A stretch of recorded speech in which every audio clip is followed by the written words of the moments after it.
How to download Alight Motion on PC. Hi everyone, welcome to the channel.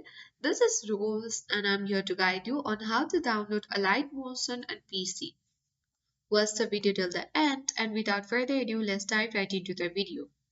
First of all, you have to launch any web browser on your PC. You can use Chrome, Firefox or any browser of your choice. Using the search bar, you need to type in download Alight Motion PC.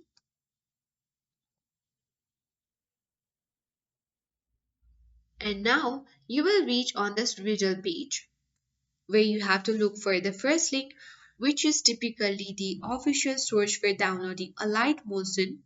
So click on it to visit the website.